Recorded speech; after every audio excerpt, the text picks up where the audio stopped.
हाँ तो बच्चों, आज हम लोग गति के द्वितीय समीकरण और तृतीय समीकरण का निगमन करेंगे। जैसा कि आपको मालूम है कि मैंने प्रथम समीकरण का निगमन आपको ग्राफ से बता दिया था, तो द्वितीय समीकरण के लिए भी वही ग्राफ है, सब कुछ वही है। बस यहाँ पर क्या है कि वस्तु द्वारा जो तय की गई दूरी, चूँकि द्वितीय समीकरण s बराबर होता है, इसलिए वस्तु द्वारा तय की गई दूरी ग्राफ से अगर देखें तो ये ई ए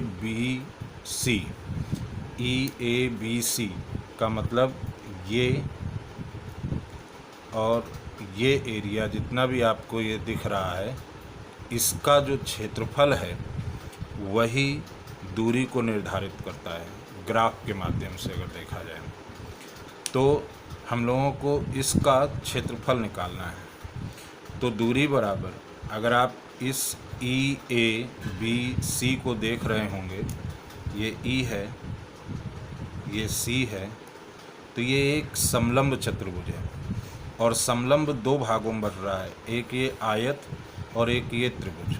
तो हमने बांट दिया आयत ई ए डी सी का क्षेत्रफल प्लस त्रिभुज ए बी डी का क्षेत्रफल। आपको मालूम है कि आयत का क्षेत्रफल बराबर लंबाई गुणे चौड़ाई होता है। लंबाई क्या है? ई सी, और चौड़ाई क्या है? A F. उसी तरह त्रिभुज ए बी डी का क्षेत्रफल 1/2 आधार गुणे लंब, आधार है ए डी और लंब है बी डी। कुछ बातें यहाँ पर ध्यान रखनी है। आपने पहला समीकरण जो प्रूव किया था, v बराबर u प्लस ए टी, अगर आप इसे इधर ले आएँ तो v माइनस यू बराबर ए टी होता है।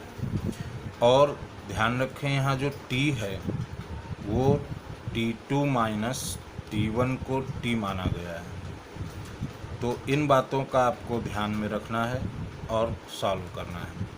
तो ज़रा देखिए ई सी जो है वो T2 में अगर T1 घटा दें तो ई सी आ जाएगा, तो T2 माइनस T1।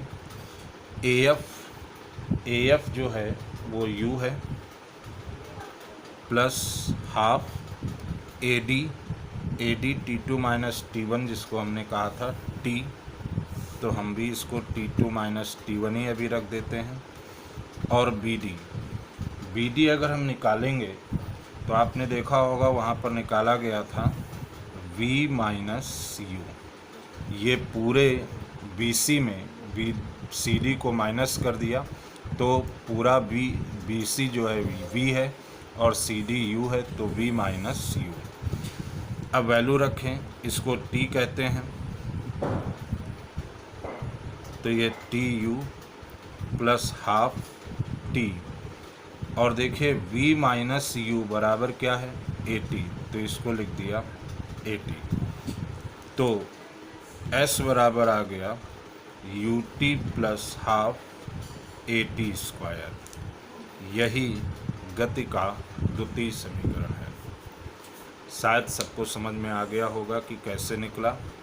इन बातों का ध्यान रखना है और इस पर रखना है।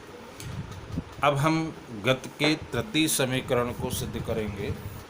सब कुछ यही है, थोड़ा सा चेंज कर रहे हैं। द्वितीय की जगह क्या हो गया? तृतीय समीकरण। और ये बातें यहाँ से हट जाएंगी। सब कुछ वही है। दूरी के लिए समलंब चतुर्भुज ई ए बी सी का क्षेत्रफल, लेकिन बस यहाँ पर ध्यान रखना है कि समलंब चतुर्भुज के लिए अब हमको दो पार्टों में डिवाइड नहीं करना है। अब हम समलंब चतुर्भुज के क्षेत्रफल का फार्मूला लगाएंगे तो क्या होता है? 1/2 समांतर भुजाएं कौन से हैं? ए ई और बी सी, तो ए ई प्लस बी सी, और गुणे बीच की दूरी क्या है? ए डी कह दो या ई सी कह दो। तो 1/2 ए ई यू है और बी सी वी है, तो यू प्लस वी। और ई सी को हम लोग क्या लिखेंगे? T2 minus T1। तो 1/2 इसको V प्लस यू भी लिख सकते हैं और इसको T लिख सकते हैं।